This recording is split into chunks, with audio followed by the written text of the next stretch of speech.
Hello, everybody. Welcome to the Deathlock podcast. And I think I forgot to change the episode. I think this is episode 9. I forgot to change the title of this, honestly. But I could go ahead and fix that later. But welcome in, guys. Happy, I think it's Juneteenth, June 19th, right? So, it's literally a federal bank holiday. This is the one day that my boss didn't schedule me to work this week, which is amazing because I could be earning extra money and I'm not, unfortunately. So thanks, boss. Man. But anyways, hopefully everyone's having a good day. If you guys are federal workers or any type of government workers that have the day off, enjoy your day off, and of course, let's remember, why it's a holiday, I guess. Anyways, going forward, right, we're here to talk about wrestling. It is wrestling. We are, and I am dual streaming on the BTech and the Deathlock podcast. So if you guys are on either channel, if you guys can please smash the like button. Again, my co-host here, Tito Santana Junya over here, welcome in. I'm glad to be here, and yeah, we got some stuff I want to talk about. And so for everyone that's watching, thank you for popping in. If you're in on the live, please, it's not a one-sided show. If you guys got things to add in, go ahead, throw it in the comments. We'll read your comments. Yeah. We're not dicks like that. And smash the like button. But above everything, if you're not subscribed, subscribe for sure. Yeah. You want to do that. But I guess today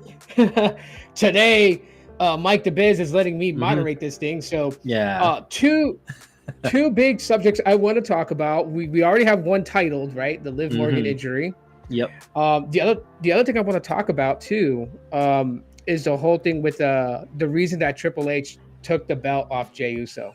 Yeah. And how that's making waves with the Anoa'i and the Fatu family. But we'll get into that in the second half of the podcast. Always fun. That's always fun.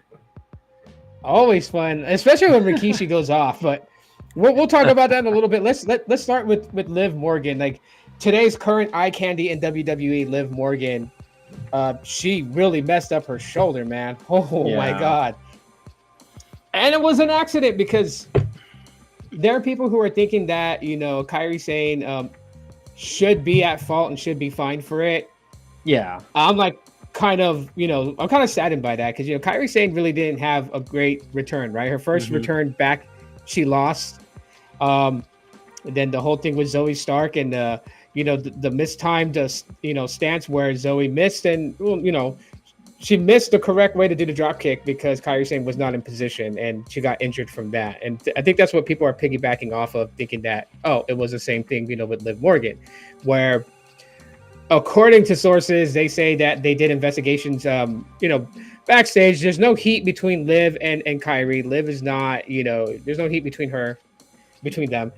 And they're saying that, it was a freak accident. It wasn't like Kairi did anything completely wrong. Or the universe's favorite word, she didn't botch something that caused the injury. But Liv is going to be out for some time, man. So what does this do for the women's tag team championship? Because she's still holding that title, and there was a little bit of a heat building between her and what's her name? It's not Asuka. I always get those two confused when they don't even look alike. Kairi Sane. No, not Kairi Sane. Io Sky. Io Sky, yeah, there you go. Yeah, they had exchange of words. They had a confrontation recently, right? Liv made it clear that she wanted the women's world title, and it could have built up to something pretty epic for SummerSlam, I believe. But what's your take on the injury that Liv is going to have to be out for a while? Well, I mean, it sucks. I mean, obviously, like you said, it was kind of a freak accident. I was kind of, I wasn't really paying too much attention to the match. I had literally just gotten home from work, so I was like, oh, okay, let me turn on the TV. Like, let me see what's happening, right?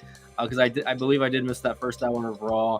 And I was like, oh, just Liv Morgan versus Kairi Sane. Like, this is gonna be a throwaway match. So I didn't really think of anything of it. So I was just like, on my phone, and then right away, like I'm just like I'm hearing the stuff in the background, like and they kind of cued off the camera off of Liv Morgan, and in the ring. So I was just like, well, what the heck? What's going on? Like, is this a work injury or is this a real injury? Because I mean, I saw the move initially, right?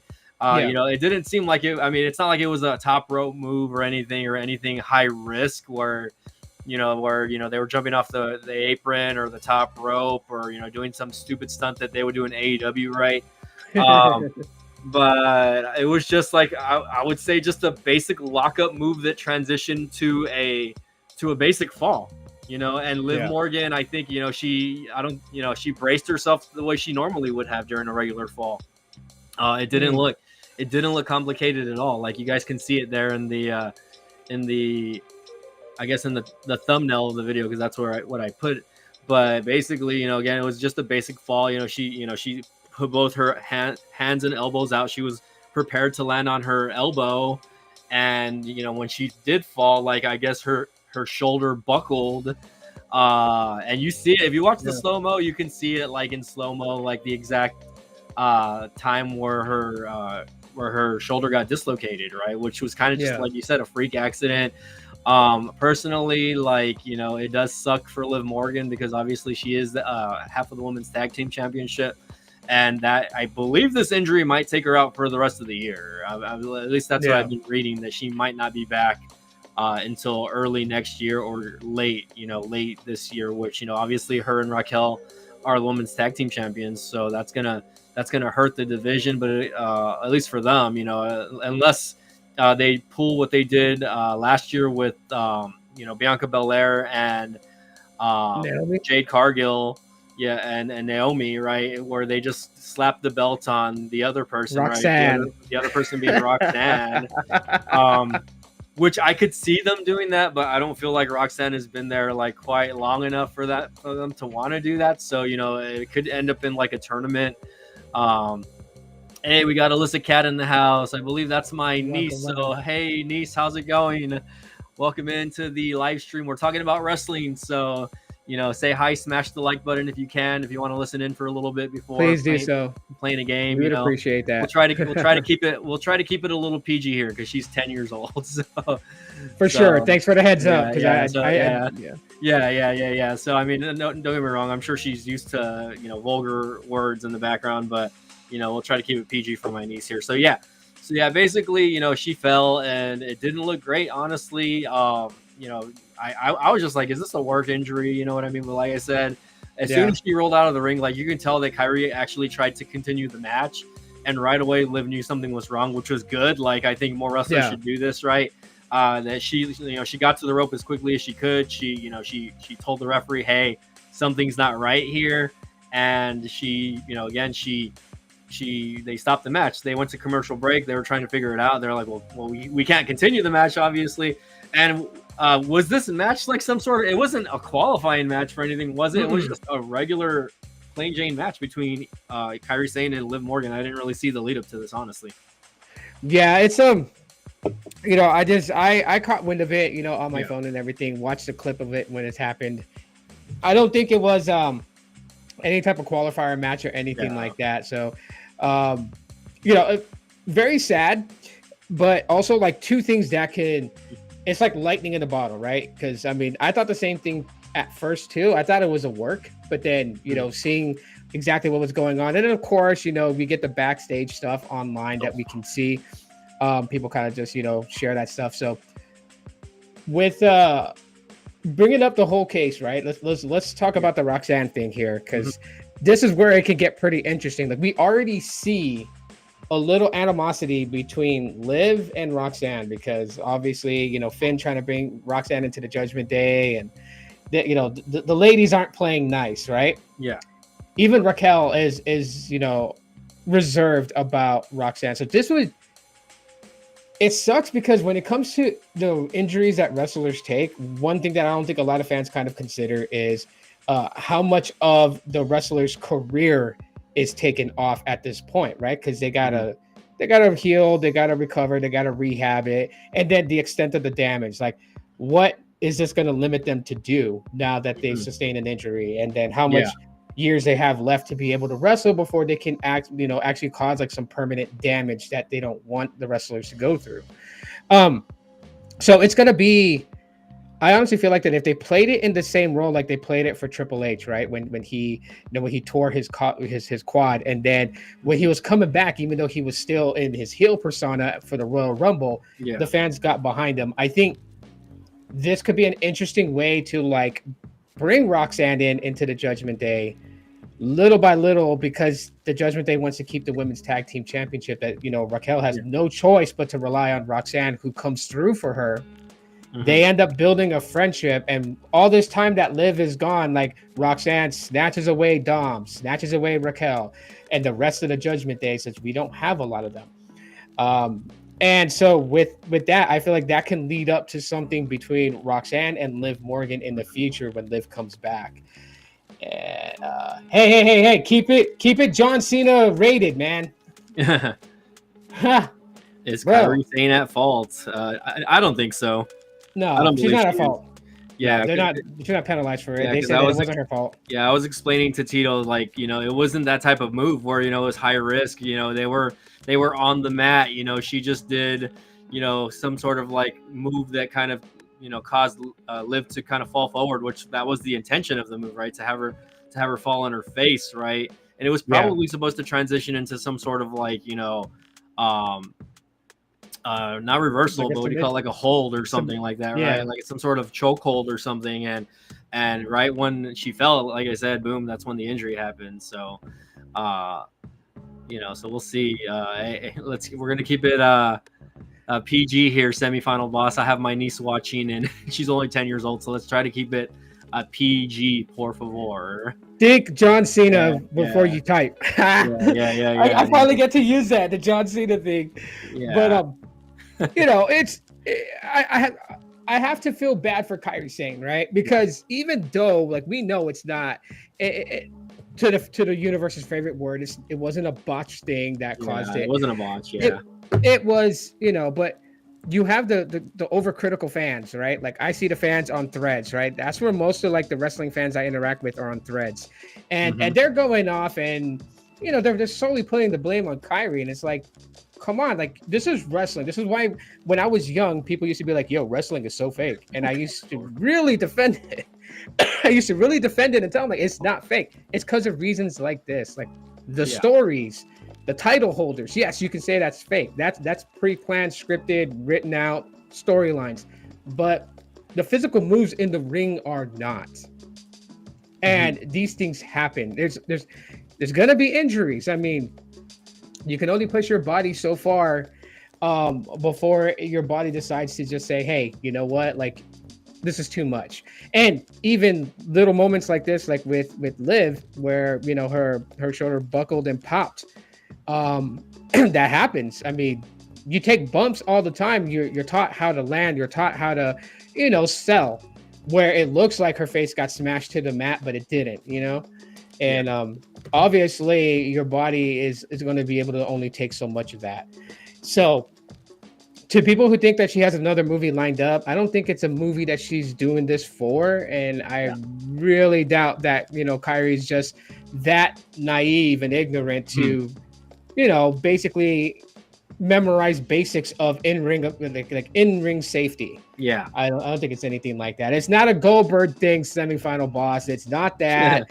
Yeah, she's not trying to put Liv out of her career like Brett got put out of his career. Okay. Yeah, I don't believe so either. That's kind of dumb. But when it comes to pro wrestling, there's always lightning in the bottle, and like I said, and semifinal boss was pointing out, that would be an interesting angle to make, a positive out of something negative. I mean, Liv has to go away for a while, heal the injury, rehab it, and then come back. But that would be a really cool way for her to come back, is with Roxanne literally taking her place in the Judgment Day, bonding with Raquel, bonding with Dominic, bonding with everybody else, and becoming, the Judgment Day's, little 5 feet of fury. And Liv comes back to being just outed. Maybe 4'11". I don't know about 5 foot, honestly. Well, we'll give her that little extra reach. We'll give her that boot, I guess. I don't know. Yeah, the little Kane's boots, man. It'll put a little bit more height on you. Yeah, for sure. Well, it's interesting. I'm interested to see what they're going to do with the women's tag team titles now. I personally don't think they're going to keep the belts on Raquel. They might, you never know, because like I said, they did it last year with Naomi and I always forget the names, Bianca Belair. But Yeah. we'll see. I just don't feel like they that's gonna lead to anything, or maybe it could later on, like if you want to keep the belts on them, but until Liv comes back. But then it's like at some point they're gonna have to lose the belts, like especially I think since they we don't know how will. long. Yeah, we don't know how long she's gonna be gone. So it's like, why keep the belts on Raquel, and do a tournament like they always do, some dumb tournament, maybe have it knocked out, SummerSlam. by SummerSlam or something like Yeah. that, right? Or I mean, it's a shitty situation, like for everybody, right? I don't think anyone, I think it goes to SummerSlam. Like I honestly feel like that they will keep the yeah, women's tag team title on Raquel and put Roxanne in that mix, but I don't see them carrying it into next year. And honestly, I feel like with Liv's injury, it may be so like maybe the end of this year. I mean, I don't know. She could pull a John Cena and just like surprise everyone and rehab that real fast and come back. I mean, it's who knows? possible.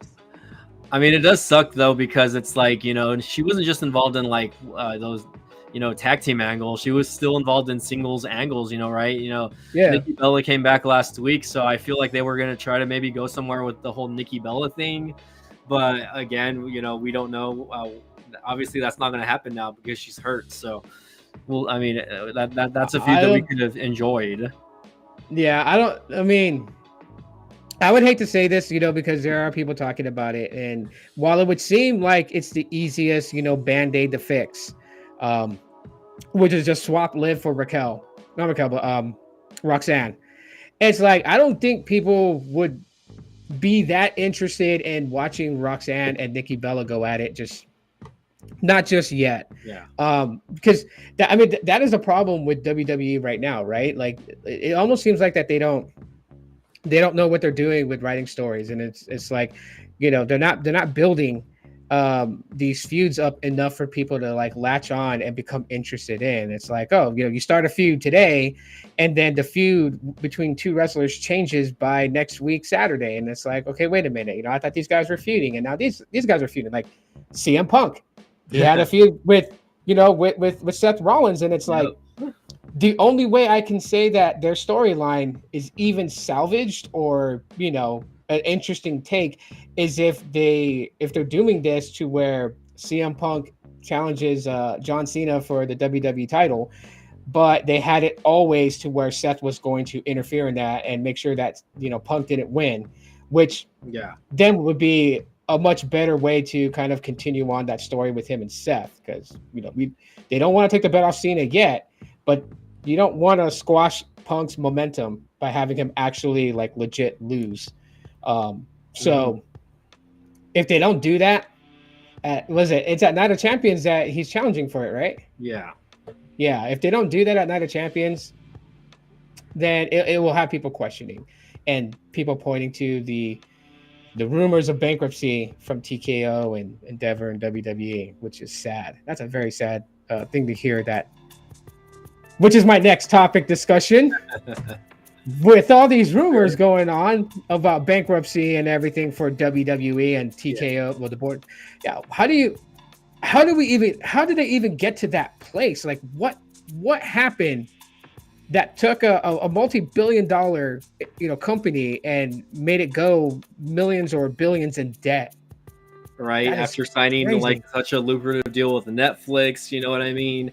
Yeah. That's a good question. I mean, yeah, I know I've seen those rumors that that possible sell back to Vince McMahon, because they're like $3 billion in debt or something like that. I don't know who would be at fault with that. Obviously, I don't think it's WWE, because it's like at every event they're selling out. They're breaking records everywhere they go. So it's like, okay, is this a WWE problem, or is this something that has to do with maybe the UFC side of things, maybe or I mean, Could obviously be. they own more than one Oh, sport yeah. entertainment thing. I know they own bull riding, right? That's why you sometimes see it on WWE streaming, which is really weird, by the way. I guess it could be UFC. I mean, who knows? But it's just like, okay, like now we know why they're upcharging the shit out of all these tickets now. Yeah, it's such an unfortunate thing. I mean, I wouldn't want them to sell back to Vince because, like I've told you before, I've been very vocal about it. Vince is out of tune. Putting him back in there, and we're gonna see a repeat of the past, right? Hmm. Um, this may be an unpopular statement, but I do feel like The Rock's involvement is doing more harm than good. Yeah. Um, this whole final boss thing, and he comes out. It's like it's because when we look back in the day with The Rock, back in the day with the corporation and Hmm. everything, we've never really pictured The Rock to be somebody, whether heel or face, to throw his weight around the way that he has been. Now that he's been vocal about being on the TKO board, and he comes out and looks people in the eye and says, "I'm your boss," type of thing. It's like Hmm. we don't want the hidden child of Vince McMahon, Dwayne Johnson. We don't want that version of The Rock. Like if we want Hollywood Rock, we don't need him to throw weight. We know he's got weight. Every time he comes to WWE to grace us with his presence, it's electrifying. Everyone, regardless of how long he's been gone, people still welcome him back. He doesn't get you know that much of hatred because of being gone for like a year and then popping up when he feels like it. But when he does that whole "I'm your boss" and "I'm on the board of TKO," this like it's a turnoff. His involvement in the Bloodline Wars with Cody Rhodes and Cody finishing the story. I mean, his performance in the ring, in my opinion, sucked. I didn't like it one bit because I mean it was like the only thing that was ever mesmerizing in that match was when Roman accidentally speared him and the face that The Rock made taking that spear. That was like, and it became a meme moment. Everyone put all types of meme audios on social media. But like we didn't really get what we really wanted from The Rock and his heel turn, and this whole boss thing is just like it ruins it for me. It's a turn off. So I don't Hmm. want him involved in that aspect. I do want him involved.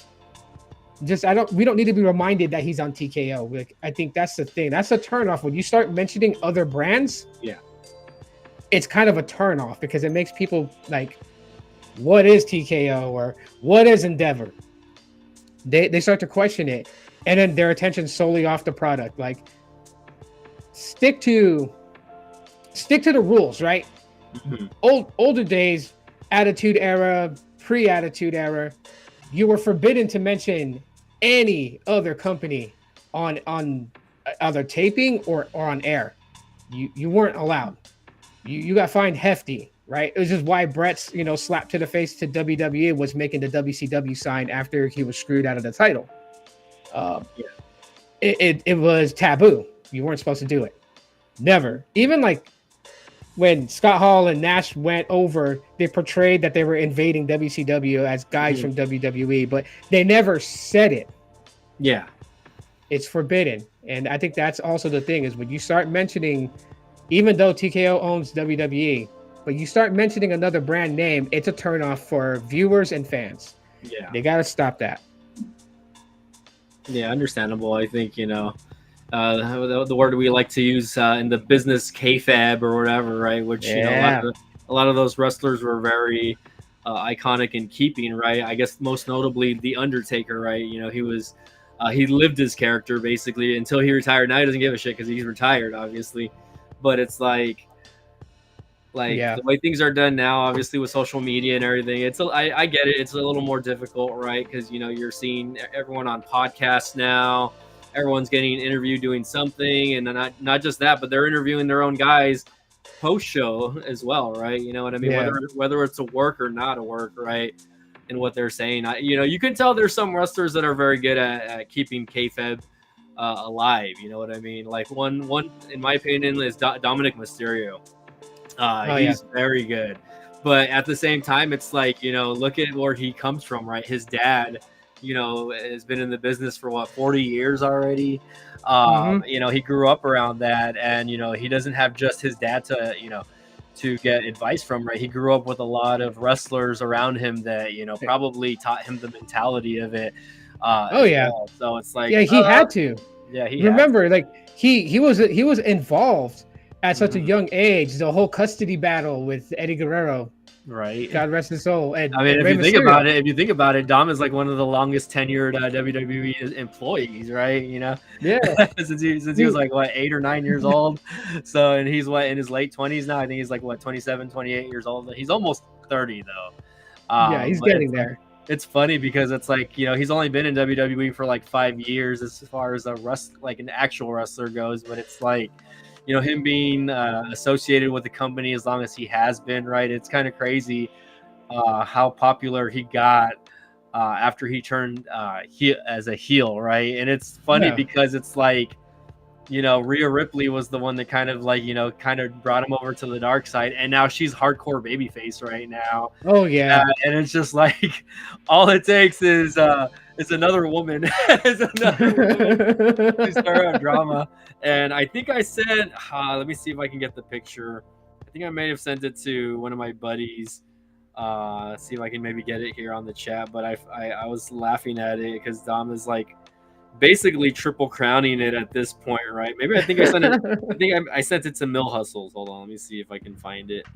Oh yeah, I think I know what that photo is. But basically, you know, he started with, you know, Rhea and then Liv and now Roxanne. So we, you know, again, now that Liv's gone, who knows? We'll see what happens with the whole Roxanne thing.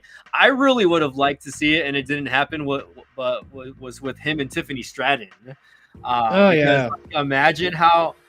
Just imagine how like over that would have been like if Tiffany Stratton would have gotten involved, because she's already with the, you know, this was before she was the women's champion when she was just holding the briefcase, but now that she's, you know, women's champion on SmackDown, it's like just imagine like throwing that in and then like, you know, kind of getting involved here and there every now and then, maybe not all the time, but you know, showing subtle hints that, hey, Dom's gonna end up with Tiffy time instead. You know, I think that would be hilarious. You know what I mean? There's so many. See, Dominic is one of those guys. I mean, first off, he's super cool, and I mean this in a way where it's like, you know, when you look at WWE talent, like Randy Orton, he's not a first generation, right? Yeah. You know, we know this, but we never got to grow with him from such a young age. Same with you know, like the Hart Dynasty, we didn't get to grow with them at such a young age, and Cody Rhodes, same example, you know. So Dominic is probably one of the only talent in WWE that we've gotten to grow with him. We've seen him, you know, as you know, as a young boy. We would see him from time to time when his dad had like really blockbuster matches scheduled, set up for pay-per-views at the time, and we would see him in the crowd. And then, of course, you know, where he's a young man, young adult, and he's been training.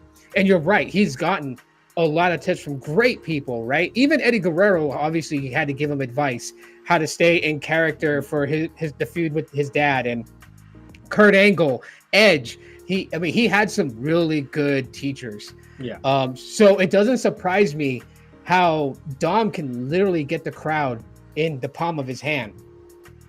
I mean, there was times where we weren't letting him talk, and then he captures the Intercontinental Championship. And even my daughter was like, because, you know, she's new to wrestling, so she's kind of starting to understand how this works, the dynamic between talent and fans. And she's like, he's in the Judgment Day, and 2 weeks ago, people would never let him talk. Why are they cheering for him? And I'm like, he won the Intercontinental title. Yep. You know, I mean, even like, we love to boo the heels, but we don't boo them in hatred. We boo them because that's our way of like respecting them, their character, their performance in the ring. They're a heel, we're gonna boo them. If they're a face, we're gonna cheer for them. But sometimes we just can't help but cheer. Especially when they interview, like you know, that interview he cut after winning the Intercontinental title and going out there and calling himself the greatest Intercontinental champion and the greatest Mysterio ever and everything. It's like nobody could be mad at him for saying that, even though we know it's a work.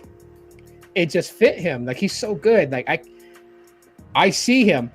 While some of my friends don't think so, I see Dom capturing the World Heavyweight Championship in the next 5 years. Yeah, no, I agree. I think, and it maybe soon. Yeah, I was gonna say maybe sooner. I would say maybe 3 years, possibility. We'll see how the title run with the IC belt goes, because, you know, obviously if it's not working, they would have already taken it off of him. We saw them do that with Jey Uso on a couple of occasions, right? Which we'll get to the Yeah, whole Uso thing coming up. I know that's another topic you want to talk about. yeah, Check this out. Conan also trained Dom, so it's like, yeah, man, yeah. Oh, yeah, he's got a, Kato got him. yeah, of course, man. You know, and man, I loved seeing him in the crowd at Worlds Collide, also, man, because Yeah, it's that like was great. he was super instantly over because it's like, okay, like maybe Dom did not come from that background, coming from like the AAA, even though like his dad did and his family did, obviously. But I mean, he Yeah. grew up in that. But it's like, but you know, he's more of like the American style stuff. So I love it when he when he just goes and he tells, oh, they're all wearing masks because they're ugly. You know what I mean? And you know, it's funny because he says it in English, but he speaks Spanish. He speaks perfect Spanish. You know, that's his first language. Yeah. Also. So if he wanted to, he could interact with the crowd in Spanish. But I think he chooses to speak English to piss the crowd off even more. You know what I mean? Yeah, he's so good at that. I mean, that's why I say, like, he is right now, out of the current roster they have, Dominic Mysterio is in my top 3. Yeah, he's like top three heel. Yeah, he is the top 3. And, I mean, even maybe babyface. He might be like a tweener, to be honest, man. You know. Yeah, he can go either way on that scale, and he doesn't have to change it. He could stay exactly the same, and it's us that's flipping. Like that's how good, you know, he is he doesn't need to flip to get the fans on his side. We're flipping for him. We're supposed to cheer the faces, and we're like, screw the faces when it comes to Dom. Like, let's cheer Dom. Right. He's our guy. And yeah, I love his interaction, you know, with AAA, and pissing off the fans by speaking in English rather than in Spanish, but also giving opportunities. Like, we know, strip away all the kayfabe and everything, we know that he was there to help support AAA. He was helped to put eyes on it. And he did. And he challenged, you know, one of their guys for the Intercontinental title, you know, at a PLE of WWE. So it's like, it works great. And when you have guys like Iguana coming, right, we're going to see him, you know, whether in NXT, whether on SmackDown, we will see him. And this is like a perfect pool being set up and created for where Dom is like, if not the face of the company, right up there with the face when you have that level of talent. So Dominic Mysterio, whether he stays a heel, he turns face, or he just ascends to that level where he's not labeled as a face or a heel. It's just, we're eating out of the palm of his hands. Like, I see him going there someday in the future. Definitely Hall of Famer. Definitely. And first of all, also, it's kind of cool that he gets like all these little opportunities, you know, now that WWE is partnered with AAA. I mean, I know they're getting the kinks worked out as far as like purchasing the company. I know that's not a full deal done just yet, but it's like, okay, they already had their first, like, you know, cross promotional event, which was a success. Honestly, that event was better than Money in the Bank, in my opinion, like 10 times better. You know what I mean? And they didn't have to have any gimmick matches to make it fun, obviously. So I was just like, man, they should have just did the Intercontinental title match at Worlds Collide, man. It probably would have gotten more over, you know, on that end of the spectrum. And that's because it was aired on YouTube, guys, for crying out loud. Like, imagine. So I do know that WWE is trying to get AAA some sort of network, connection, I guess. I don't know I don't know if they're being broadcasted right now, but as far as like network, I mean, hey, you never know. They could end up on channels like Sci-Fi or, you know, True TV or something like that, right? It would be interesting.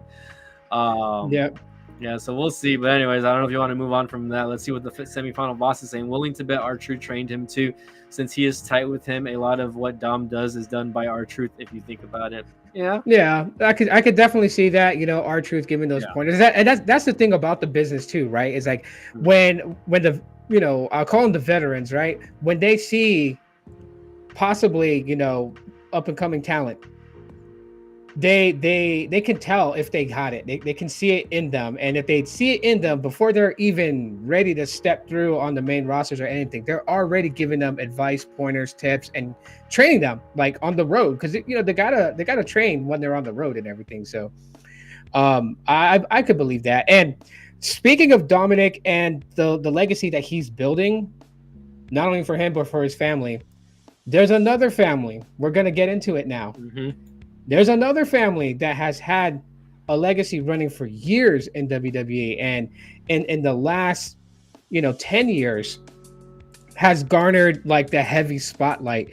The Anoa'i and the Fatu family, which are right now very vocal about what's happened to Jey Uso, with the title being taken off him at 51 days, which is awkward, but very awkward.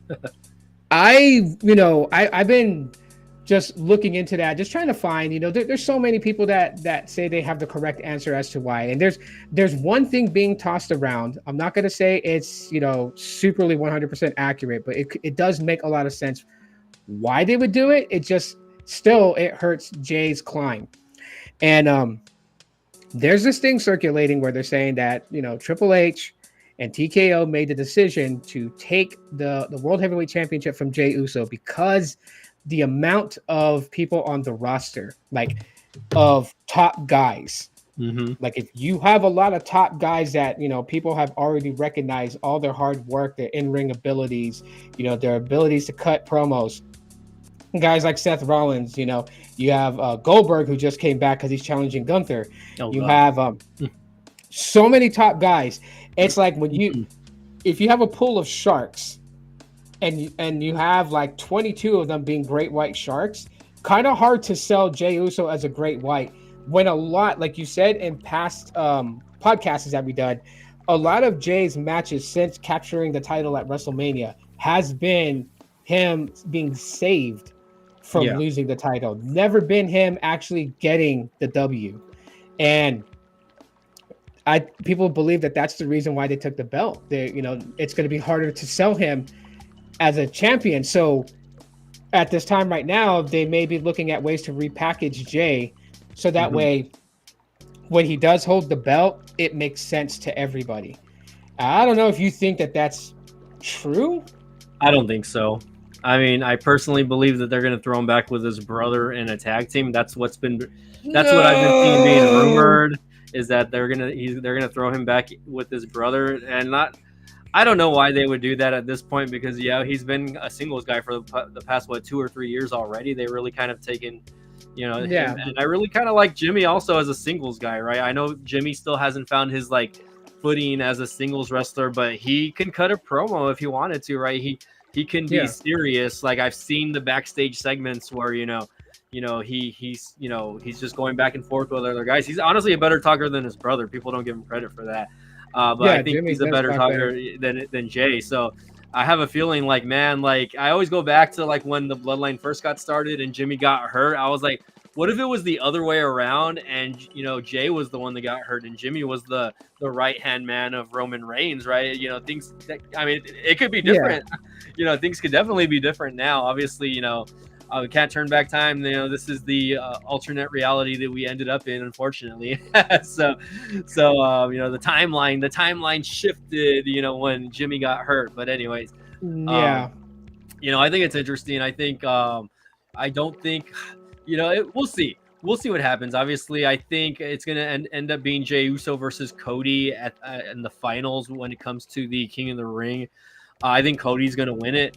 I would be shocked if Jay won it, of course. I mean, I would be shocked, obviously, but I think Cody's going to win it. I think they are going to try to go Cody and Cena, SummerSlam maybe at some point, or something to that extent. I guess that would be the match, because again, the winner does get the title shot at SummerSlam, but it could go either way, honestly. I mean, maybe Goldberg wins the belt off of Gunther and then he holds it until SummerSlam, and Jey Uso wins the tournament and Jey Uso wins the belt off, Gunther becoming a 2-time world champion. I don't know. What do you guys think? I mean, there's too many scenarios here. I feel like it can go that way, but because of Jey Uso's 51-day run as world champion, I feel like the only way it's going to make sense for him to recapture the title, he's going to have to go heel.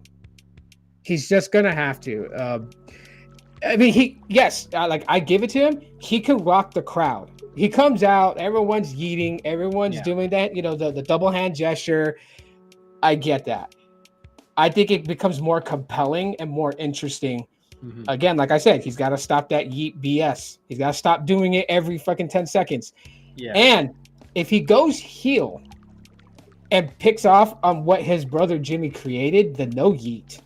it's kind of like almost mirroring Daniel Bryan, right? Daniel's a face, yes, yes, yes. Daniel's a heel, no, no, no. And I think that could work for Jay to kind of build him in that sense, because he's not outside of the realm of the group of great whites in the pool of Monday Night Raw. He's not. He's a smaller great white, but he is not out of that league. So he's not a hammerhead or a guppy, you know. And he's so he's definitely not the great white, okay? Yeah, he's not. And so the crazy thing is based on what you said, you know, about the King of the Ring, it would be the great way to just have Jay take the shortcut, you know, him and Cody. What better way? Because title runs and storylines on those title runs are long lasting when there's some form of betrayal. Shawn Michaels to Marty Jannetty. Shocked the world when he kicked them through that pane glass on Brutus's talk show. You know, The Miz and what was his name? It was Johnny Nitro, but then he changed it afterwards, right? There was that situation. Johnny Ace. No, I forget what his name is in AEW. Yeah, and then you got the Hardys. I mean, the Hardys tried, but then they realized that fans didn't want them separating, so Matt came to save him from CM Punk. But at the time where they had their match, and he was like, it was me that lit your trailer on fire, and his dog Jack was like, you know, God rest Jack's soul. They had to bring that into it. I don't like when they do that, but yeah, that was one of the times where it didn't work. It didn't work in favor of like Matt turning heel. But usually when there's betrayal like that, the stigma sticks with the title run. You know, I mean, it was the same thing, right? Rhea was a face for at a time when she went full blown heel, and like, fans were with her, even though, you know, she was the heel going in between her and Charlotte Flair. Fans went in on it. They were on Rhea's side. They stayed with her throughout her entire time in the Judgment Day, and they had no choice but to make her a mega face right now. I think that will work for Jay. I know it for Cody fans, it's going to piss them off because they're like, if Cody doesn't win, how does he challenge? But there's always a way. There's always a way that Cody can get back to that spot to challenge. And I don't think that they want Cody to challenge Cena just yet. If they're going to put the belt back on Cody for a second run, it's going to be closer to when John's ready to walk away, when it's almost close to that time. So that it would give Jay the opportunity. And if Goldberg wins the world title from Gunther, I see that as the perfect opportunity to be like, Goldberg got the W, but Seth cashes in on Goldberg. And it allows him the bragging rights to say that he put down Goldberg, which would have a lot of people frustrated. But I mean, Goldberg's going to retire either way. Like, we know that this, you know, is good. I don't know if this match that he's having is going to be his final match or whatever. They say it is. Gunther. If it happens, the only thing, I don't see him dropping the belt to anybody. I see him saying, hey, I won the title. This is my last match. You know, go away party. I'm going to retire as a champion. So, you know, he's going to give up the belt. You know, he's, you know, basically just saying, I just wanted to prove myself that I can do it one last time, and he did. And, you know, WWE, you know, owes that to him, I guess. I don't know if that's still a thing or not, that they still owe him the that one final match. If he loses, he loses. That doesn't really matter. But I see him, you know, winning the belt off Gunther. I don't know why. I think Gunther does put him over. And then again, he shows up on Raw the final week, and, you know, he says, hey, I'm gonna vacate the belt, right? You know, he just to do it, obviously. And then, of course, you know, that leads either into another tournament for the world title, right? Maybe, you know, that leads into a SummerSlam match, could be, or something to that extent, right? But I mean, I don't know, man. There's too many what ifs, I guess, right? I mean, they're not giving us enough. To me, it's like not the storyline, but I guess what's happening on TV just doesn't give me enough to say, like, with confidence that something is going to happen, right? Like, you know, if you're a long-time wrestling fan, you could usually guess, oh, this is what's going to happen. This is what's going to happen. But it's like, okay, you can see the clues. Yeah, you can see catch clues. The clues that brings it to that. Right now, there really isn't a lot of clues. You know, maybe as we get closer to Night of Champions, obviously, I don't know if there's going to be any more matches on SmackDown when it comes to the qualifiers. I guess there probably is, but I don't know, man. It's it is what it is. It is what it is. I want to address the semifinal boss, and I like, his storyline idea for Jimmy Uso. Like, I like it. That's good. Yeah. But there's one problem though. In this type of jealousy brother storyline, it does nothing for Jimmy if Jay doesn't have the belt. I mean, to say like he's upset with Jay because he lost the belt, disappointing Rikishi, because it wouldn't fit. Because Rikishi, which is the next point I'm getting into, has been very vocal, thinking like it's the company holding back the Anoa'i Fatu family. He's not disappointed in Jay. He's literally going on podcast saying WWE did Jay wrong. And me being a longtime fan of the business, honestly, I think it hurts Jay if Goldberg defeats Jay for the world title.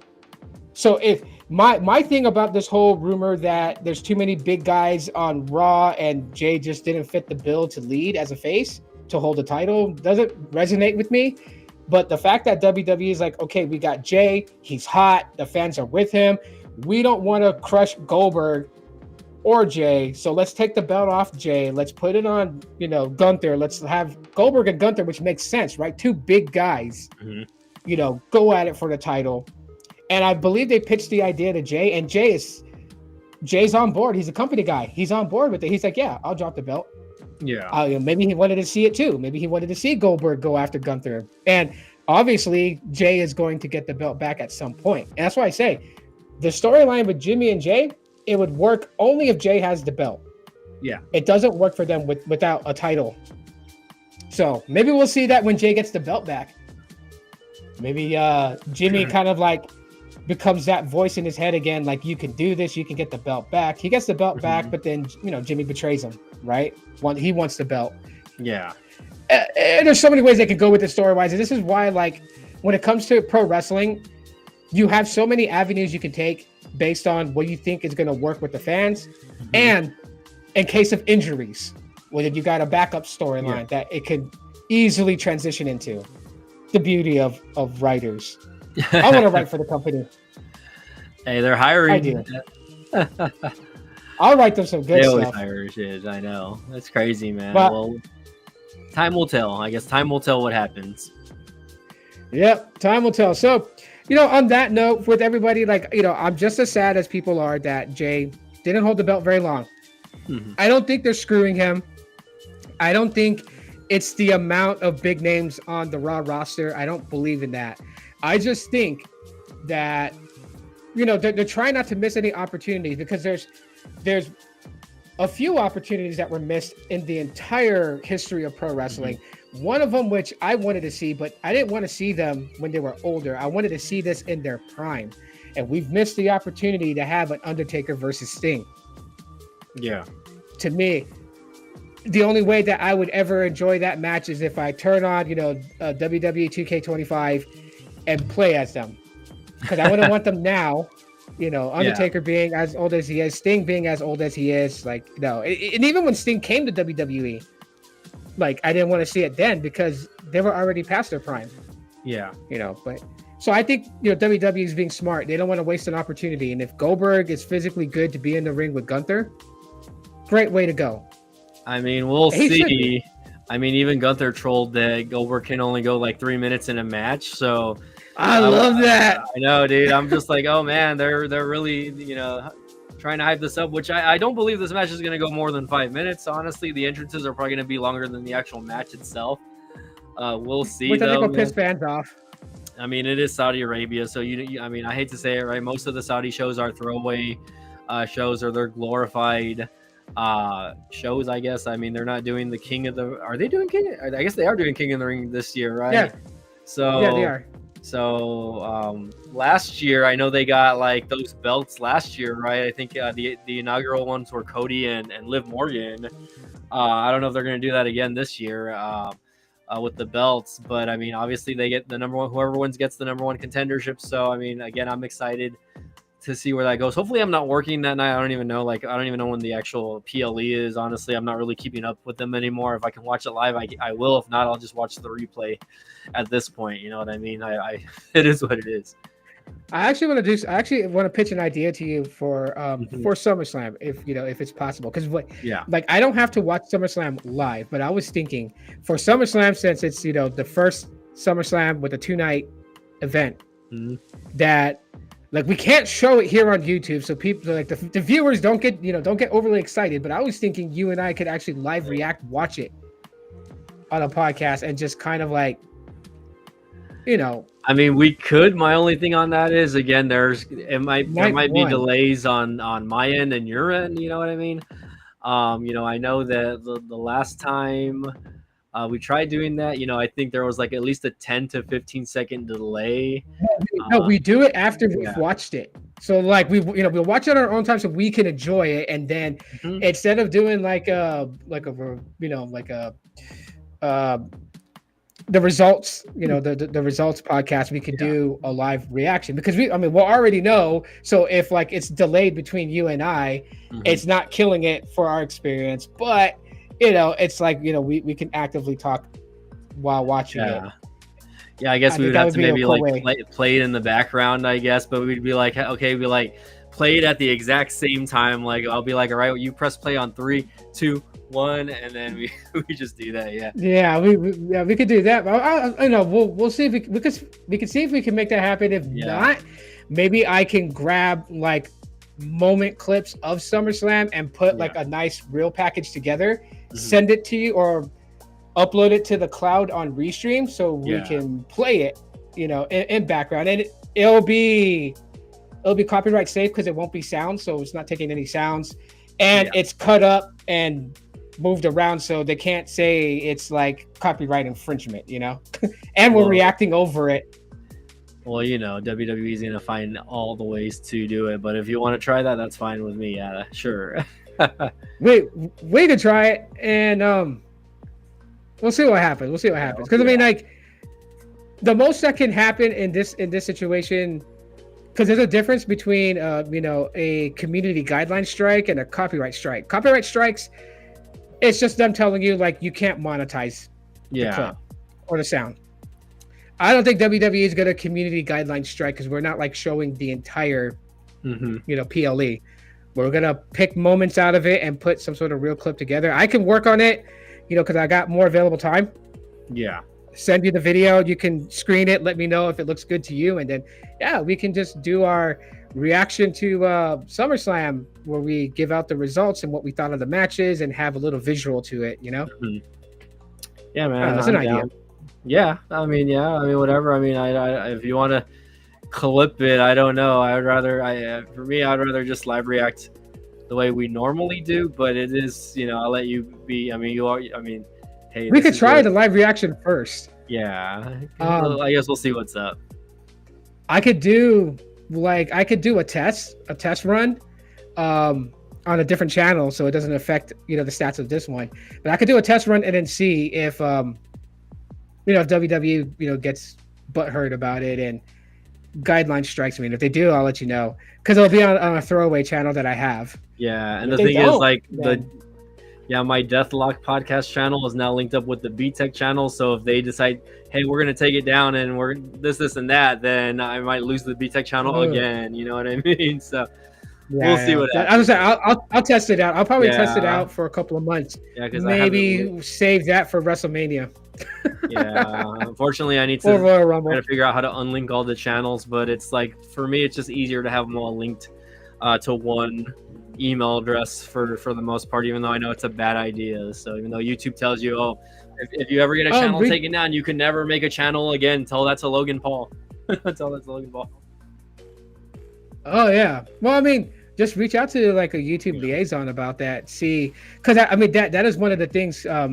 It's hard to move your channel to like disassociate it with a Gmail account, because they stopped allowing that to happen when people were selling YouTube channels that had gotten like 1,000 subscribers. If you remember back 2012, people were like, hey, I'll buy your channel, and people were like, I'll sell my channel to you $1 per subscriber, and they had like 34,000 subscribers, so they made the person pay $34,000 for the YouTube channel. They were stopping dumb, that. That's why they didn't allow it. Sorry. It's crazy. It was a dumb thing, but see, because people do that, it abuses the system. And then in your case, you have a legitimate reason, like you want to disassociate Deathlock Podcast from your actual Google account to a separate Google account, because also then too, if this builds up in time and maybe, this goes to a point where we're collecting revenue off ads that we could put towards maybe all of us meeting up and going to a live event together. There are so many possibilities that can happen with this channel. It's got to have, you want it to have its own separate, AdSense Google account. We'll go pick up Mill Hustles on the way. And so, yeah, I mean, if he could get off the bed and turn off his cameras for OF, then for sure. God, that would be wonderful. He's probably making millions of dollars. You don't even need us, honestly. He don't need us. No, he don't, man. He's the East Coast version of Jack Doherty, pimping since been pimping. But I mean, that's all I got really for today. Is there anything else you want to touch base on? Let me see. I mean, we talked about Liv Morgan, the whole Goldberg and the Anoa'i family stuff. I'm trying to remember if there's a thing that I wanted to talk about. I guess the women's division, right? I don't know if you watched like the qualifying matches, but Asuka came back also, and she won her qualifying match, right? Which is kind of interesting because it's like, Stephanie Vaquero was in that match and she was kind of giving her looks. I don't know if anyone caught that or not. There was a little bit of looks, between Stephanie and Asuka, So, but now that Stephanie is out of that specific picture when it comes to, Women's King of the Ring or Women's Queen of the Ring, whatever you want to call it. And now that, Liv Morgan got hurt, I'm kind of seeing that they might push her and Rhea Ripley into a tag team now. Because you saw that backstage segment when she first came in with her and Rhea, right? There was a lot of cheers for that. So I'm just like, oh no, like, she just came in, or obviously she has a lot of momentum as singles, but I would hate it to see if they put Rhea and Stephanie Vaquero as a tag team, but I could also see him being like a very dominating women's female tag team as well, because they both are so good at what they do, and they're also over with the crowd. I was like, maybe they could turn the female division into something that we weren't getting with other female tag teams, right? Because I mean, don't get me wrong, like I love Liv and Raquel, but they're not very popular as far as the tag team goes. Liv is popular on her own as a singles woman, so that's fine. So I'm kind of interested to see what happens there. Also, going from the women's stuff, I'm hearing that apparently LA Knight, even though, he's not doing too good on SmackDown, he's going to be getting a very big push very soon. So I don't know which brand that's going to happen on, because he's primarily on SmackDown. But I mean, if you guys have been watching the last couple of weeks, really everyone's just kind of showing up on each other's shows now. So I'm assuming the brand split is again dead, that we're not seeing any type of brand split anymore. Like, because we are seeing stars go from one show to the other now. Sami Zayn showing up on SmackDown, and he's a Raw star, vice versa, right? CM Punk obviously on a Raw guy. Now he's been showing up on SmackDown. Cena feuding with that feud. So again, I'm hearing that LA Knight might push over to Raw, and I'm thinking, well, man, dude, like I don't think they're gonna push him for the world title again, not just yet. So I mean, what other title can they push him for? And the only other title that I see is the Intercontinental Championship right now. So I'm just like, oh man, what if they give LA Knight a Dirty Dom's title, right? Like, what does that do for Dirty Dom, obviously, right? Or maybe, we could get a little entanglement there. We'll see what happens. But I'm just like, oh, there's a lot of different stuff going on, I guess, that, I mean, little things that we can talk about. I don't know, but yeah, that's basically it for me, honestly, also. Yeah, it's a very interesting thing that's happening with cross-platform, appearances and everything like that. Yeah, it does feel like that the brand split, the wall has been brought down. Like, and I think what WWE is testing out with that is like, if you get over with the fans, whether you're heel or face, that it's like you're getting a ticket to be able to go across different shows. Because I don't think they're gonna allow just any roster member to jump from SmackDown to Raw just to make it an appearance, right? If they're not really over with the crowd, there's no point to bring them to Raw. And so I think that's why they're allowing that.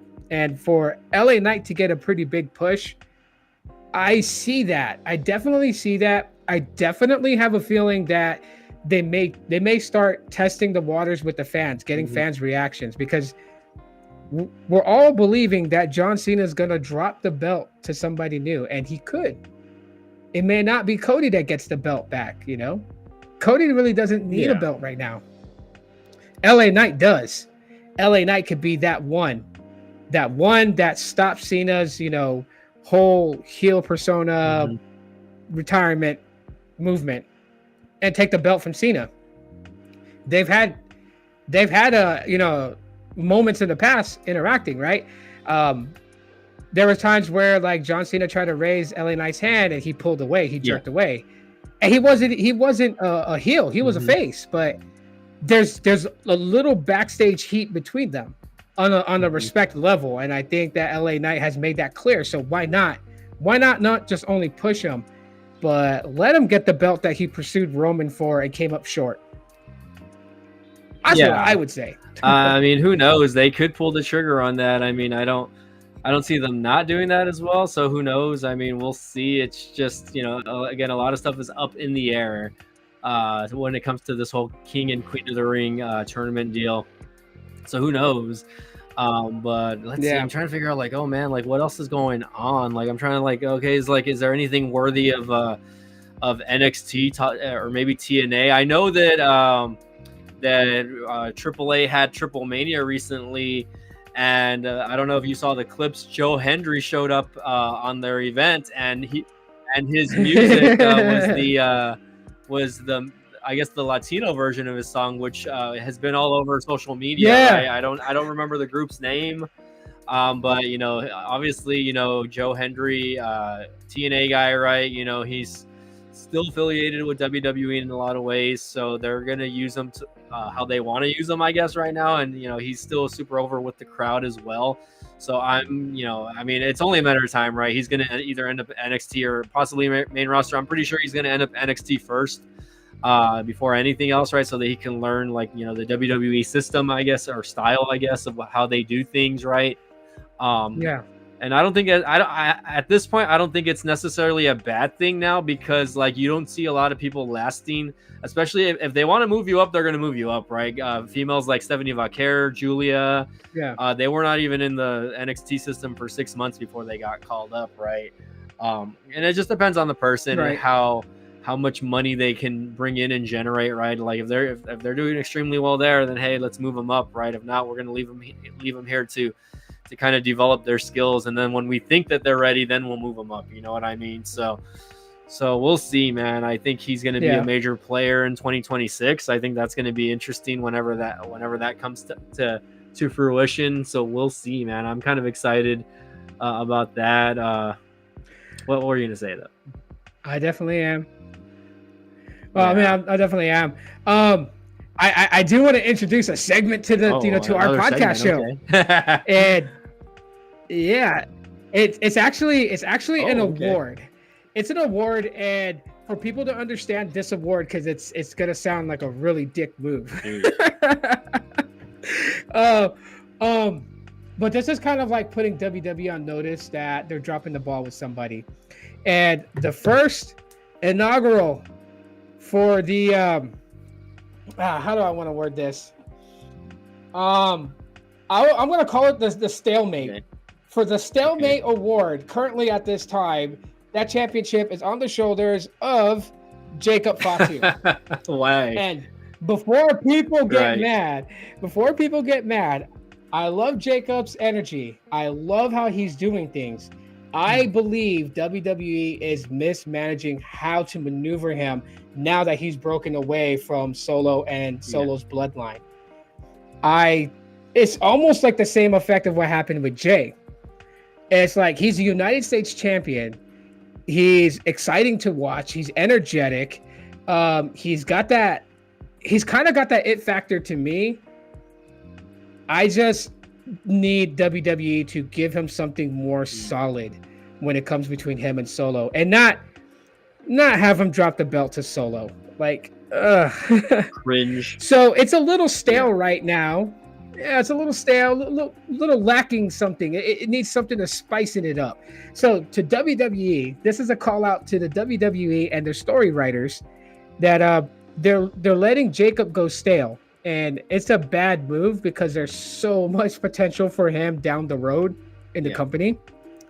I would love to see them, kind of like build something nice for him going forward with the United States title, and have better feuds. Don't have feuds that, I mean, the whole bloodline feud thing is so bland. Like, him and Solo can hate each other, but I don't think they really should run a story where these two are going to collide. They're I would rather see Jacob collide with, Braun Breaker for hell of it. That would be a good feud, honestly. Yeah, him or what's that other dude that's in Seth's group? Bronson Reed. Yeah, brother. I know Braun Breaker and Bronson Reed are like, the names are so close.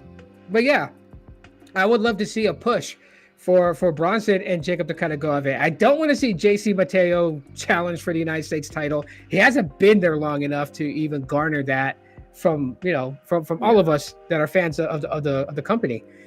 And I don't want to see Solo do it because it's just like, the bloodline was a hot story. It ran for so many years. Roman at the helm, the Usos with Roman, Paul Heyman, and Sami Zayn, and then Solo Sikoa. And then you had the split. We got the bloodline civil war, and that was great. But now it's like, let's stop feeding off of that. Let's let that roast simmer a little longer so it could taste better, and then we can have a feud with Solo and Jacob down the road, couple years. But let Jacob do his thing. Let Solo kind of build himself, on SmackDown, or move over to Raw and kind of feud somewhere else. Like, that's why, in the case of Jacob's championship run as United States champion, he is currently holding the belt for the stalemate champion, because it seems like the writers don't have anything good for him. And it's not a diss on Jacob, it's a diss on WWE. So people get that right. Yeah, well, who would you give a stalemate championship probably to? Like Penta and Phoenix, honestly, even though they're not champions. Even though they're not like champions in the company, right? Because like, they don't have to be champions. It's just, why though? Penta, I want to know he why. came in with so much momentum, man. I mean, like, the guy was winning, and then like come Mania, right? Things start slowing down, and it's just like, really, what have they done with him since Mania? Really nothing, honestly. Yeah. I mean, he's been put into all these tournament type style matches. I think there's still maybe a little feuding going with Grande Americano or whatever. I don't even know if that's a thing now still with them. Don't get me wrong, like, he's there to put on great matches for the audience, right? And that he's been holding up that end of the bargain, but it's like, the guy's got a badass look. I'm sure he's still selling t-shirts, right? Like, it's like, what you were saying earlier, there's so many sharks in the water right now. Like, WWE has so many talents that they can just throw a title on at any given time and they're going to be instantly over, or they're going to be popular. But I guess we have to see what happens with him or his brother. His brother just kind of came in. It was kind of like random, Tony Khan was holding him hostage over there in AEW for so long, Guantanamo Bay is what we like to call it. And they ended up releasing him, and like 30 days later, he ends up in WWE. Big surprise, right? That he ended up in WWE not too long after. So it's like they're on separate shows.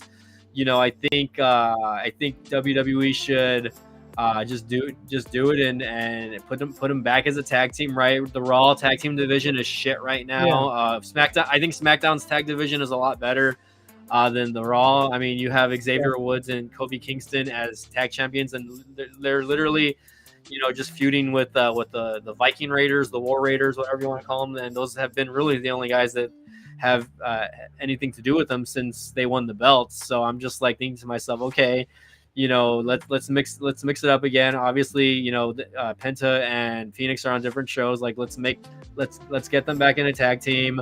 Let's get Jimmy and Jay back in a tag team. Also, I know you hate to hear that, right? But let's get that Raw tag team division going again, right? Let's make those belts mean something, because they're like, ever since they split the belts up again, they really haven't done anything. I feel like they've done more with the SmackDown tag team titles than the Raw tag titles. Like, no one really gives a shit about the Raw tag team champions, if I could be 100% honest. Like, shout out to the heel New Day though, because like heel New Day is like, I think they're over, but they're just not over in the way, like, I want to give them like the Dom heat, right? They need to get that heel heat, but they need to match them up with people that they're going to get that heat over with, right? They get people to get excited to see tag matches again, because tag matches are just hella boring now. Like I hate to say it, right? Like for me, like tag matches were interesting, like in the mid late 90s, like that was like the best time to watch tag team wrestling. Even maybe early 2000s, but like for me, it was like between 95 and 2000. 90s. Yeah, so I'm just like, get them interested. You know, obviously New Day, I think they can do a good. I mean, they could get those titles to be looked at as a heel tag team. They just need the right opponents to feud with, right? So again, SmackDown has already their stuff going on. There's a lot of tag teams on SmackDown. Let's give that back to Monday Night Raw. Let's make, you know, I mean, it's a 2.5 hour show. They can make it a 3 hour show if they want. They have that extra 30-minute leeway. They're just not producing it the way they should be, right? So it's like, okay, you're telling me that you can throw in one or two tag team matches like throughout the night that actually have to do with the tag team title division, right? You know, but it is what it is, right? I'm just kind of knocking that there. I still think Sami Zayn is going to win the King of the Ring tournament, though. I know we were talking about Jey Uso winning and Cody winning and this and that, but I think, you know, if it's not Cody and Jey Uso, it's going to be Cody and Sami Zayn, or maybe Sami Zayn versus Cody in the finals. And you know, with Karrion Kross in Sami's ear saying like, oh, you know, like, you know, I really think you're a bad guy, right? You know, so Sami Zayn obviously, you know, has been a heel in the past. He hasn't been the last couple of years, ever since straying off from the bloodline, the original bloodline. But it's like, okay, what if we do see Sami do something a little unhinged at, you know, Night of Champions, where, you know, he ends up, you know, beating Cody or whoever, Jey Uso, in a heelish way, right? Maybe not the way that we think he's going to do it, but, you know, maybe, you know, the ref's going to have his head turned for a split second, right? And, you know, maybe not a low blow or anything like that, but just, you know, the tights, you know, we'll start to see him, you know, do something to where, you know, he wins the match, you know, and it's like, oh, okay, like he kind of cheated, but like, did he really cheat? You know, kind of make you question his mentality on it a little bit, you know, and then go from there, right? You know, which, you know, it'll be interesting though. I'm not 100% sure, but that's where I think that's going to go. That would be a great way to go too, because it also kind of like puts the light on Karrion Kross, where I feel like that WWE has really underused him. So, you know, it's like killing two birds with one stone, right? You get Sami Zayn in a spot where it's like he's sick and tired of pandering, not in a way where he's going to go full blown heel, but, you know, he's going to be a face with heel tendencies. I think that would fit Sami, because it would be like a more aggressive Sami Zayn, and then they can literally kind of just position it to where it's like Karrion Kross is in his ear. It could be past advice from Kevin Owens before Kevin Owens has left for a little bit. It could definitely just build this nice story for Sami, where he's really aggressive, and then at the same time too, the aggression that he's now garnered, instead of it being thrown at a heel, it's thrown at a face. So it makes people question it, like, why at a face? Why at someone like Cody Rhodes, that's your friend, or why at Jey Uso? You know, that's your you know, your Uso brother. And it's like, but it would make sense to do it that way. Karrion Kross would get a nice push, not building a stable, not building a faction, but just, you know, get a nice push that he made, you know, Sami go to the dark side, and so now he's gonna be in everybody's ear, trying to manipulate them. Eventually, you know, being like the mastermind behind flipping certain players on the chessboard so he can just get a title. I mean, that would be a perfect way for him to be like, you know, the manipulator, to manipulate his way. And even then, it could create a story between him and Seth, because Seth, the architect, is also a master manipulator. What better way to have Karrion Kross and Seth meet? That's like a new feud that we haven't seen, that would give Seth a refreshing, you know, opponent, give Karrion Kross spotlight. So I mean, there's, like you said earlier, there's so many ways that they can play this out. Oh my goodness, yeah. And oh man, I just don't want the same old crap that Vince had regurgitated, right? This is why I don't want Vince back. He likes to take old storylines and just repurpose them for modern talent. And it's like, sometimes it'll work, but sometimes we see right through it, and we could just, I mean, here, I'll say this to the fans.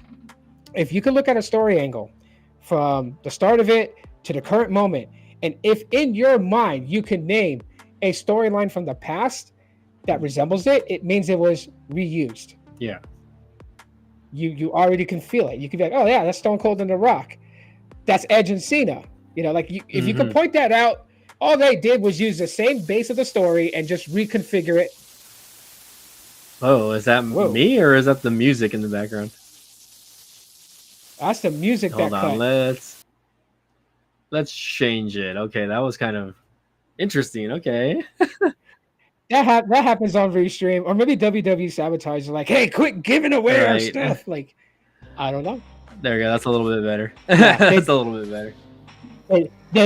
They didn't take away my train of thought, but I'm still saying all they do is repurpose an old storyline and then go and just the only change is just the players in it and like what they're saying when they cut promos, right? Because obviously they use modern day jargon to resonate with the modern day fans.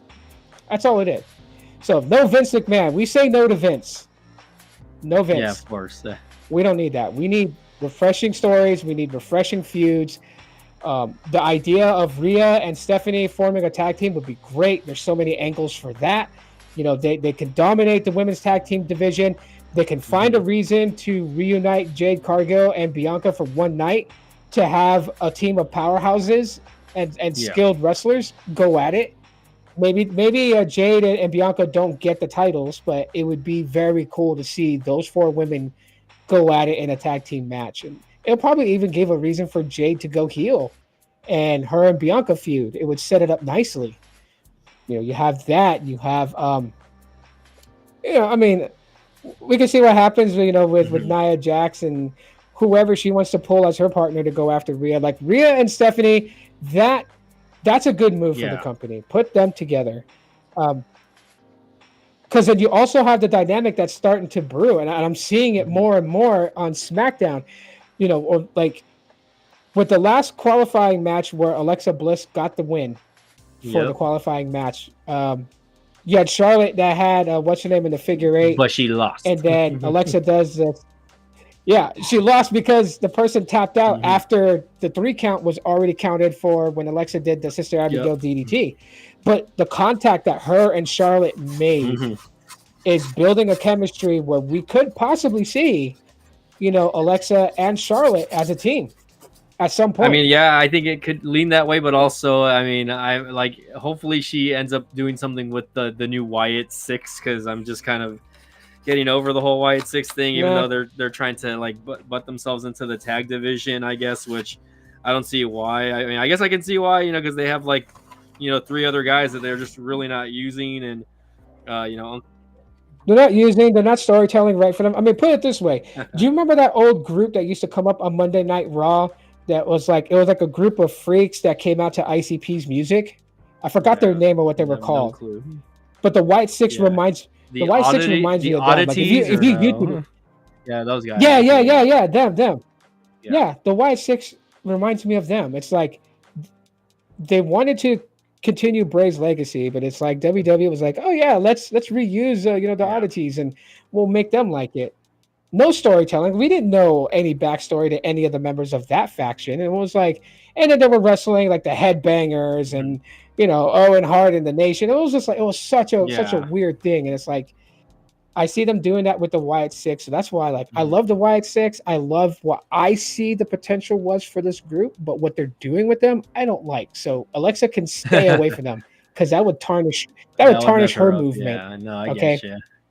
Yeah, understandable. So, it looks like again, aside from that, it looks like we got a few new people in the house, right? We got Ansar Karim, and then we have Vanessa in the house. So these are new. I don't know if you guys are new to the channels, but if you guys if you can smash the like button and subscribe to the channel, really appreciate it. Ansar commented saying, should Jimmy join solo? But he thinks it's going to be Hikuleo. So Hikuleo is already contracted, I think, with WWE, but I don't know if they're going to use him just yet. But going back to the Bloodline saga, because I know that's something Tito was talking about, I think they are going to make I hate to say it, but I think I know I hate to say it, but sorry to say it. Jacob Fatu is gonna get his own little version of the bloodline, and he's gonna be feuding with Solo's version of the bloodline. But I don't know how it's gonna work just yet with Solo, just because he has Tama Tonga and Tonga Loa, and those guys have been hurt and they're still hurt. So who knows when they're gonna come back? But let's say a guy like Hikuleo joins in with Jacob Fatu, right? That could be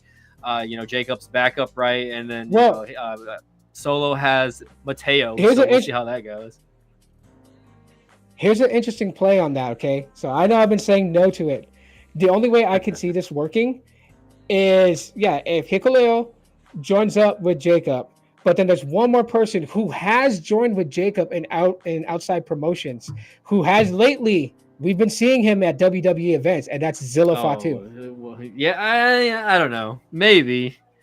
I mean, I don't know how many Samoans they can have under contract. Maybe there's like a limit. We'll see. I don't think there's DEI in WWE. Right. So. I mean, I don't think so, because they're pushing the AAA agenda, if you know what I mean. Yeah, no, I know what you mean, but even if they brought in Zilla Fatu to come in on it, right? They're even doing cross promotions. Zilla doesn't have to be on full time with WWE. But he can make a play every now and then to assist, because now that we have this broader version, where something that we kind of wanted for years, right? We've been wanting to see WCW guys kind of, cross promotion, cross platform, and I think that's why the invasion angle works. It didn't work so well. It worked. It's just they were bringing in everybody from WCW, and then it was like they used it as like a way to audition and cut the ones that didn't resonate with the fans. So when we had the invasion wars, WCW and ECW and then Team WWF, and they were all going at it, it was like it was lightning in a bottle. I loved it. I loved it when Stone Cold came out to be the hero at one point for WWF, but then ended up being the guy who let these guys in and then going heel. So I think with Zilla Fatu, I think to test, not just a test, because I know Zilla is pretty over in the independent scene. I think so that way it's not a force down people's throat, because that's what happened with Roman. That was the reason that Roman had to go heel. Like, he was force fed to us as a face, and we didn't like it. We didn't like he couldn't cut a promo for his life. I mean, he got cooked by Cena really fast in their little standoff. We didn't like Undertaker dropping the torch to Roman, even though we knew what that was about. We didn't like it. We only took to Roman when he was the tribal chief, the GOAT. He came in and he wrecked everybody and left. That's when we started to okay, Roman's our guy. So they could do the same thing with Zilla. They can see how the fans gravitate towards him by interjecting him in moments where, if Jacob is feuding with Solo, that the odds is always going to be that Solo's going to have the better odds over Jacob. And they have Hikuleo signed to WWE. They can definitely have some time to work with him and push him under Jacob, kind of build this thing that goes on with it. The only thing I don't like about that angle is I wouldn't want them to create this Bludgeon Brothers style tag team with Hikuleo and Jacob. But let's not play on the Samoan primal days, right? Because you go to California, you go to LA, you go in the subsection areas where the Samoans are rolling. They're not wearing grass skirts, painted their face up with spears, ready to go to war with other races in LA. They're into the hip hop scene, the gang movement, and stuff like that. So what they did with a 3-minute warning, they kind of brought that aspect with the Usos, right? Because the Usos stopped doing the haka before they walked to the ring, which is a Samoan war dance, and they started dressing in skinny jeans and today's modern outfits, high top sneakers, and started talking with a little bit of that swag, and fans gravitated to the Usos. And I think that's what, if they're going to make a play on anything with these guys, it's let them be what people remember them from outer promotions. Like, they don't have to represent the outer promotions, but they can still kind of bring that flair. Keep it at that. That's what I think. Yep. Well, I guess we'll definitely see where it all goes. Again, time is going to tell. I feel like it's going to lead. it could lead up to a War Games match, I believe, but we'll see. I don't know. I mean, there could be also other War Game matches happening, Survivor Series. So Yeah, the Solo's crew and yeah, Seth's crew. maybe. They've had Yeah, interesting. I mean, it was interesting when they yeah, made their threats to each yeah. A other on couple weeks ago. SmackDown right You're before right Money in the about Bank. that. Yeah. That was something to see, and who knows? Maybe Solo's group could get bigger, right? And we'll see. I mean, again, Hikuleo could join Solo at any point with JC Yeah. Mateo, right? Even though like Solo doesn't have any type of title or strap, maybe have him as the the strong faction on SmackDown, right? Because really on SmackDown, there's really no factions on SmackDown with the guys. So Yeah. that's why I'm trying to say, like, hey, they're trying to keep the bloodline angle alive to some degree, right? So but I've also been hearing rumors that Seth Rollins, they might possibly add not just one but two more guys to the group now. So Yeah. we might see a push for maybe guys like Ethan Page and Ricky Saints, aka Ricky Starks from NXT. Also, they could end up on Raw. In Seth's new That's group, nice. you know what I mean? So a lot of personality between those two guys also. So we'll see. Imagine Seth having like a 5-man crew over here. Like, damn, you know what I mean? It would be a great way to make it an epic moment for when they decide to have a Seth and Roman match again, right? Correct. To kind of put it in that perspective, because people kind of like the fact when Roman stands alone. Yeah. Like the whole bloodline feud thing was pretty cool because they wanted to see that civil war, but majority of the time it was people primarily focused on Roman coming in and trying to wreck Solo's crew and then leave type of thing. And I think that's a good angle to revisit the whole Roman and Seth war and really have like a good angle behind it where they could go as far back as the beginning when these guys were the Shield. I think it would be like such a perfect way to do it. Because Roman's out for right now. There's rumors that he's supposed to show at SummerSlam. I don't know what for or against who, but we'll see. Because his contract renegotiations with TKO and everything, that's been talked about behind the scenes, and it's very interesting to see if Roman did take a pay cut or a drastic pay cut to allow the company to kind of reallocate funds to whatever this whole situation is of bankruptcy. But I think the bankruptcy thing we should talk about on another time. I'll do a little bit more research and see if you could pinpoint what's causing it. I think a lot of fans would. I don't know, man, because TKO stock has been going up, so I don't know what's going on with that specifically. But I guess if it's talked about more, maybe we'll get more into it on another episode of the DLP, guys. So again, I guess we'll go ahead and close it out. We've already been going on for almost an hour and a half, right? I know Tito's probably getting ready for lunch over here, maybe. Oh, so we'll see what's up. I'm already looking at my food. I'm like, you're gonna get it when I'm done. And today we had a pretty strong amount of people watching, so I want to give shout outs to anyone that joined in, right, on either channel, right? I think we had more watchers on the Deathlock channel, which is what I want. I want more people on the Deathlock channel watching. So again, Ansar, Kareem, and Vanessa say hey. Thanks again for joining in. Subscribe, please. Let's get us to 100 subscribers if we could pull off 100 subscribers by November, I'd be happy, right? But growth is growth.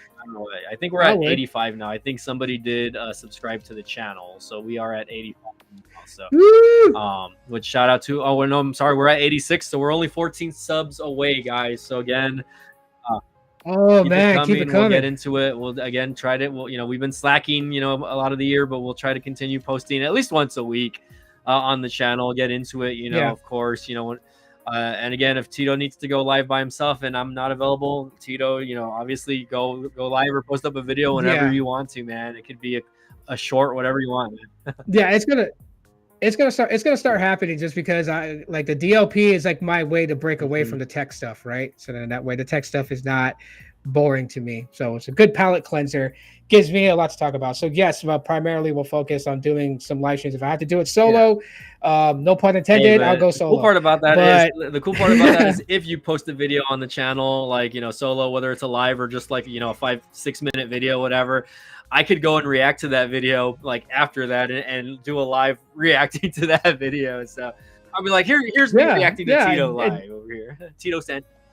And we do have a resident heel Yeah. commentator who calls himself the semifinal Correct. boss. So get him to like post some videos on here too as well. That would be great. There's a lot of ideas for the DLP that I want to introduce later. But first, before I could introduce any of those ideas to a lot of the fans that are watching, I do want to say that you guys, we need your help to grow. We definitely appreciate it. And come back and watch replays. Hashtag replay crew if you're watching the replay. But yeah, man, let's wrap it up. Man. Again, I want to thank everyone joining in on the last question of the stream. What are the odds of Liv and Rhea reuniting, and if Raquel and Roxanne are a tag team? I don't. Although that's an interesting scenario, I think, because Rhea and Liv were partners at one point, right? You know, Yeah, they were. You know, they're better off as, in my opinion, as enemies than as partners. You know, again, that you know, I see when Liv comes back that there's going to be something between her and Kyrie, even though I know it was an accident, right? Like let's put the spotlight a little on Kyrie, since, you know, she really is just kind of there in the background, and, you know, maybe let's put more eyes on her. But as far as the tag team goes, they definitely could do that. So. I have a real quick thing to kind of piggyback off what you just said. So yeah, I agree. I don't see Liv and Rhea reuniting anytime soon, but what I could think that could make a play is if this dynamic between Stephanie Vaquer and Rhea is building up and they become a tag team. Liv could be the determining factor because of the betrayal by Raquel with Roxanne, and at the Judgment Day, Liv could be like the one that causes them to lose the belts. They don't need her with Rhea. Push Liv as a singles. She can go for a title run later, feud with Kyrie to have that, you know, hey, you know, you injured me factor thing, but then later on reach up to go back to, I think, where WWE wants to put Liv Morgan, which is with the main title, or even give like a little bit of glory to like either the Women's United States Championship or the Women's Intercontinental Championship. I mean, I think they keep Liv as a singles and push her. Yeah, I mean, I could see them doing what they did with Rhea in the Judgment Day and kind of slowly pushing her out. You know what I mean? And, you know, same thing. Dom, you know, meets another girl, and then, you know, she Liv in her own way is still toxic, but then, you know, her eyes finally open, and she's like, oh, Dirty Dom was never good for me. You know, this and that. You know, I made him and whatnot. Even though, like, you know, Rhea kind of made Dom, and then Liv made Dom more relevant, obviously, but also in turn making them also relevant. You know, it's like both ways. Like, you know, they're helping each other get over, right? So, you know what's going to happen in the future, right? Like at some time in the next 5 years, there is going to be a moment where Rhea, Liv, and whoever else Dom has aligned himself with will have a comedic moment in the ring where these women will they'll get their revenge. Yeah, they'll get the revenge on Dom. A couple of slaps. No, I get it. Yeah, I mean, I hope that happens also. And then, you know, maybe it'll be to the point where, like, you know, we see Dom finally like stray out from the ladies and just be his own character, right? I mean, I'm hoping that it doesn't last more than another year or two before we see him kind of stray away from the girlfriend saga. So we'll see how that goes, man. Yep, for sure. But I mean, yeah, good. Great questions. I love to see these types of questions. Nothing is taboo here, so don't think that any idea you have storyline wise is too crazy. We love the craziness, so feed it to us. But okay, yeah, let's wrap it up. Right, I'm gonna close it out with a quote by one of my favorite heels of all time, Scott Hall. Right. And if you guys don't know the quote, go back and watch his Hall of Fame induction. But basically, I would do this on my old podcast with my buddies from when I was doing it when I was in college. But you know, I'm thinking about bringing it back here, and maybe you'll like it, maybe you won't, Tito. But we close it off with a quote, right? And this is from Scott Hall.